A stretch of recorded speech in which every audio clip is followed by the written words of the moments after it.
என் நெஞ்சில் குடியிருக்கும் திருச்சி பகுதி மக்கள் உங்கள் அனைவருக்கும் என்னுடைய வணக்கம். எல்லாரும் எப்படி இருக்கிறீங்க? காலையில் எல்லாரும் சாப்பிட்டீங்களா? ரொம்ப நேரமா வெயிட் பண்றீங்க போல. இந்த சீக்கிரம் முடிச்சிடுறேன். கேஸ் பிரச்சனையெல்லாம் எப்படி இருக்கு? சரியாயிடுச்சா? சால்வ் ஆயிடுச்சா? கேஸ்லாம் புக் பண்ணீங்கன்னா புக் ஆகுதா? இந்த கேஸ் பிரச்சனையினால எவ்வளவு பிரச்சனைகள், எவ்வளவு டீ கடைகள் மூடிட்டாங்க, எவ்வளவு ஹோட்டல்ஸ் மூடிட்டாங்க, இதனால எவ்வளவு கஷ்டங்கள், எவ்வளவு நஷ்டங்கள். அவங்களாச்சும் கொஞ்சம் உஷாரா இருந்திருந்தாங்கன்னா இந்த கேஸ் தட்டுப்பாடை கொஞ்சம் கண்ட்ரோல் பண்ணியிருக்கலாம்.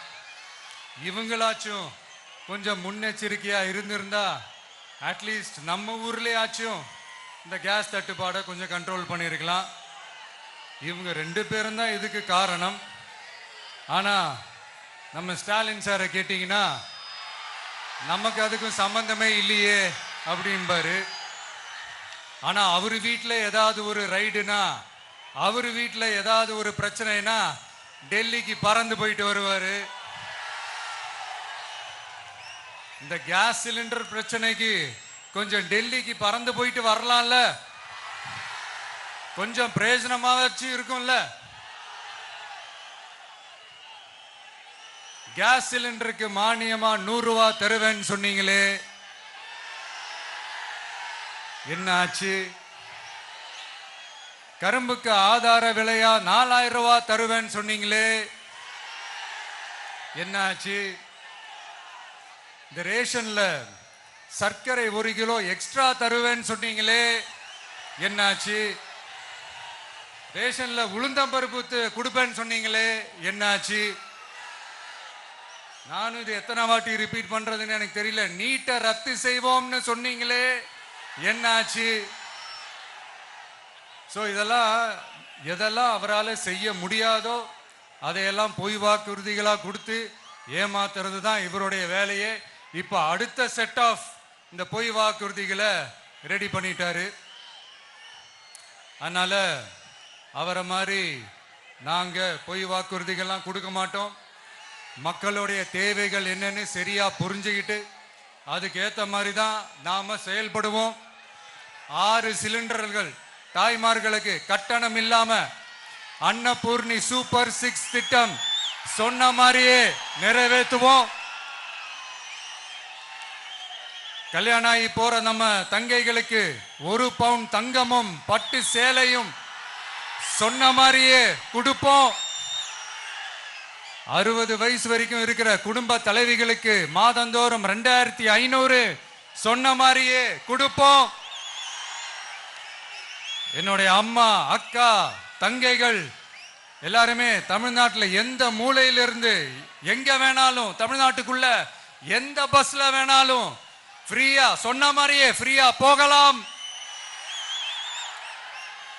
கல்வி, ரேஷன், மருத்துவம், குடிநீர், சாலை வசதி, பஸ் போக்குவரத்து, இந்த மாதிரி அடிப்படை விஷயங்கள்ல தான் எங்களுடைய முதல் கவனம் இருக்கும். நான் ஏற்கனவே சொன்னது மாதிரி நிறைய கவர்மெண்ட் ஸ்கூல்ல இந்த டாய்லெட் வசதிகள்லாம் சரியா இல்லை, அதை சரிப்படுத்தணும்னு சொன்னோம். உடனே இதெல்லாம் ஒரு பெரிய விஷயமா அப்படின்ட்டு சில அறிவாளிங்க கேட்டாங்க. அந்த அடிப்படை வசதிகள் இல்லாததுனால தான் ஒரு 12th ஸ்டாண்டர்ட் படிக்கிற பொண்ணு ஒரு அவசரத்துக்கு ஒரு காட்டு பக்கம் ஒதுங்கினாங்க. என்னாச்சு? இந்த உலகத்தை விட்டே போயிட்டாங்க. அதுக்கு என்ன காரணம்? இந்த மாதிரி அடிப்படை வசதிகள் இல்லாததான் காரணம். அதனால் என்னுடைய தாய்மார்களே, உங்களுக்கு பாதுகாப்பு இல்லாத இந்த அடிப்படை வசதிகள் கூட செஞ்சு கொடுக்காத இந்த தீய சக்தி திமுக அரசை என்ன பண்ணலாம்? தூக்கி வீசி அறிவோமா?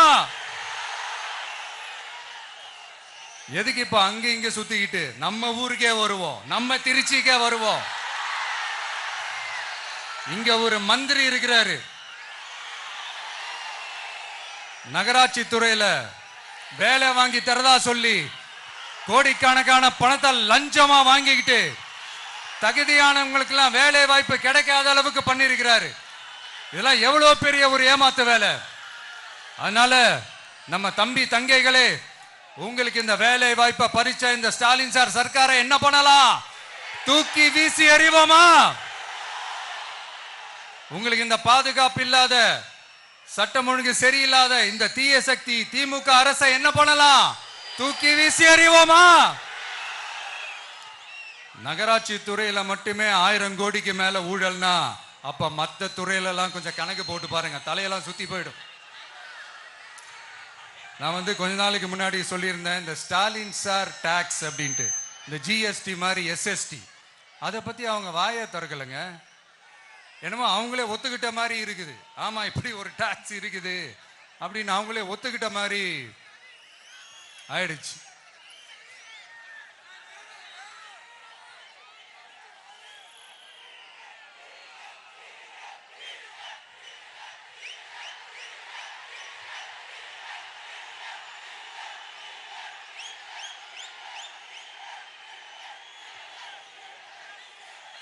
இந்த கல்லூரி பேராசிரியர்கள், கல்லூரி உதவி பேராசிரியர்களுக்கு அந்த போஸ்டிங்க்கு 2000 பேருக்கு மேல அந்த வேலை கொடுப்போம்னு சொன்னாங்க. கடைசியில் எத்தனை பேருக்கு கொடுத்தாங்க தெரியுமா?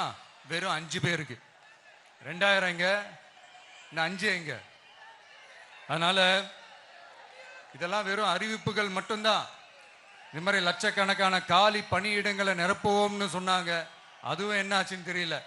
இதெல்லாம் வெறும் அறிவிப்புகள் மட்டும்தான். இதனால ஒரு யூஸுமே கிடையாது. யூஸ்லெஸ் கவர்மெண்ட் இது.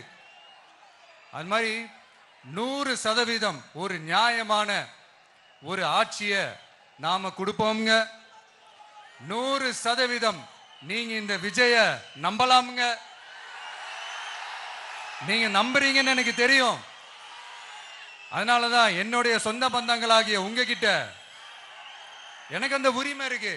எனக்கு ஒரு வாய்ப்பு கொடுங்க, எனக்கு ஒரு சான்ஸ் கொடுங்கன்னு உங்ககிட்ட கேட்காம வேற யாருக்கிட்ட நான் கேட்பேன்? அதனால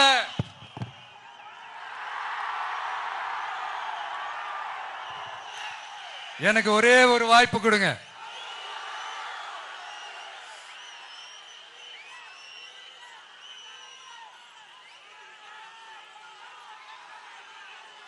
இருந்தாலும் ரொம்ப முக்கியமா ஒன்ன நீங்க ஆழமா மனசுல வச்சுக்கணும். இந்த எலெக்ஷன்ல திமுக ஏலத்தில் எடுத்திருக்கிற கல்லாப்பெட்டி கூட்டணியோட சேர்ந்து, அப்புறம் நாம ஏற்கனவே சொன்னோமே அந்த மற்றும் பலர் கூட்டணின்னு ஒண்ணு இருக்குல்ல, அவங்களோடும் கள்ள கூட்டணி போட்டுக்கிட்டு எல்லாரும் முன்னா சேர்ந்துக்கிட்டு நம்மள உங்க விஜய எப்படியெல்லாம் எதிர்க்கிறாங்கன்னு நான் சொல்லிதான் உங்களுக்கு தெரியணும்னு அவசியம் இல்லை. இந்த கரூர் நிகழ்ச்சி சூழ்ச்சின்னு பலர் சொல்றது மாதிரி நம்ம கடைசி படமான ஜனநாயகன், அதான் நம்ம மனசுக்கு நெருக்கமான உங்க எல்லாரோடும் நமக்கு இருக்கிற பூர்வ ஜென்ம பந்தத்தை இன்னமும் எங்க இறுக்கமா மாத்திடுமோன்னு, எங்க அது இந்த தேர்தலில் நமக்கு மிகப்பெரிய ஆயுதமா மாறிடுமோன்னு ஒரு கூட்டு சூழ்ச்சி, அதோட இன்னும் பல பல சூழ்ச்சிகள். அதனால உங்க மகன், உங்க அண்ணன், உங்க தம்பி, உங்க விஜய் கேட்கிறேன், உங்களுக்காக நீதி கேட்க வந்த எனக்கும் சேர்த்துதான் நீதி வேண்டும். அவங்க கொள்ளையடிக்க இதுவரைக்கும் எப்படி உங்களை ஏமாத்திட்டு இருக்காங்க தெரியுமா? இந்த காங்கிரஸ்ல இருக்கிற சிலரை கையில பணப்பையில போட்டுக்கிட்டு சிறுபான்மை மக்களை ஏமாத்த ஒரு நேரடி பாதி கதர் கூட்டணி, அப்புறம் இந்த மற்றும் பலர் கூட்டணின்னு ஒண்ணு இருக்குல்ல, அதோட டெல்லி ஓனரோட ஒரு கொள்ளைப்புற கள்ள கூட்டணி, அதாவது பாதி காவி கூட்டணி. கொள்கைன்னு ஏமாத்துறாங்க. அதனால இந்த திமுகவையும் நம்பாதீங்க, இந்த பாஜகவையும் நம்பாதீங்க. 2 பேரும் வேற வேற கூட்டணி எல்லாம் கிடையாது, ஒரே கூட்டணி தான். 2 பேரையும் நம்பாதீங்க. இதுல எந்த டவுட்டும் உங்களுக்கு வேணாம். நீங்க திமுகவுக்கு ஓட்டு போட்டாலும் சரி, அந்த மற்றும் பலருக்கு நீங்க ஓட்டு போட்டாலும் சரி, நீங்க யாருக்கு ஓட்டு போடுறதுக்கு சமம்னு நீங்களே புரிஞ்சுக்கோங்க. அதனால இந்த வரப்போற தேர்தலில் டிவிகேக்கு உங்க சப்போர்ட்டை கொடுங்க. இன்னும் பல வருஷத்துக்கு தமிழ்நாடு சூப்பரா இருக்கும். அப்புறம் நான் ஒரு விஷயத்தை திருப்பி ரிப்பீட் பண்றேன்னு சொல்லி யாரும் தவறா எடுத்துக்க வேணாம். ஏன்னா அது என்னுடைய கடமை. ஒவ்வொரு ஊருக்கும் போய் அதை நான் ரிப்பீட் பண்ண சொல்லியே ஆகணும். ஏப்ரல் 23ஆம் தேதி சும்மா காலங்காத்தால பக்காவா ரெடி ஆயிட்டு ஓட்டர் ஐடி கார்டை கையில எடுத்துக்கிட்டு முதல்ல பூத்துல போய் நின்னு அந்த விசில் சின்னத்துக்கு நேரா இருக்கிற அந்த பட்டனை ஒரு அழுத்துங்க. உங்க வீட்டுல இருக்கிற ஒவ்வொருத்தரையும் அழைச்சிட்டு போங்க. சப்போஸ் வெளியூர்ல இருந்து இங்க திருச்சியில இருக்கீங்கன்னா என்னடா ஊருக்கு போய் ஓட்டு போடணுமேன்ட்டு அசால்ட்டா விட்டுறாதீங்க. இப்பவே அட்வான்ஸ் அவங்களுடைய டிக்கெட்டை புக் பண்ணுங்க.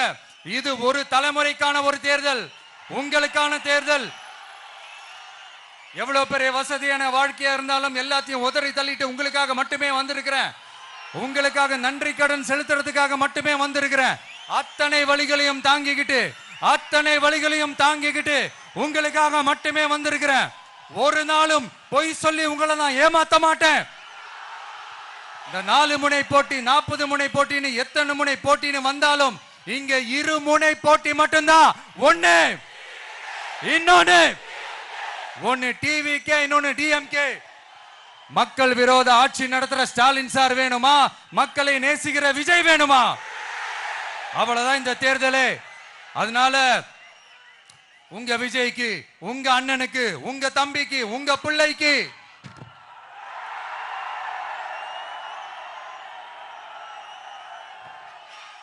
ஒரே ஒரு வாய்ப்பு கொடுங்க. தயவு செஞ்சு விசில் சின்னத்துக்கு ஓட்டு போடுங்க.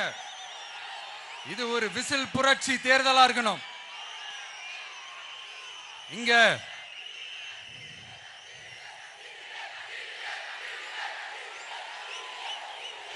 தேங்க்யூ. இங்க திருச்சி இந்த எல்லா தொகுதியிலும் நம்மளுடைய நண்பர்களை, நம்மளுடைய தோழர்களை வேட்பாளர்களா அன்னைக்கு அறிவிச்சேன், நான் நிப்பாட்டி இருக்கேன். அவங்க வேற, நான் வேறன்னு தயவு செஞ்சு பிரிச்சு பாத்துறாதீங்க. அவங்க எல்லாரையும் வெற்றி பெற செய்யணும்னு உங்க எல்லாரையும் தாழ்மையுடன் நான் கேட்டுக்கிறேன். நான் தன்னந்தனியாளு, நீ ஏளனமா பாரு. கொஞ்சம் நவுந்தனா இங்க 8 கோடி பேரு. மிரல போது ஸ்டேட்டு எங்க விசில் சத்தம் கேட்டு. நல்லவங்க வாழ நீ விசிலு கடி ஓட்ட.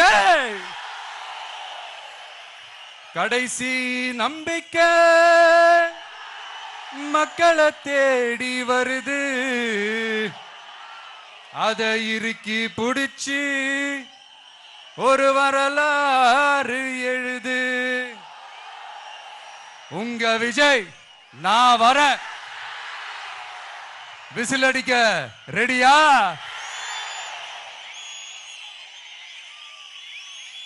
கான்பிடென்டா இருங்க. நல்லதே நடக்கும். வெற்றி நிச்சயம். மீண்டும் சந்திக்கும் வரை நன்றி, வணக்கம்.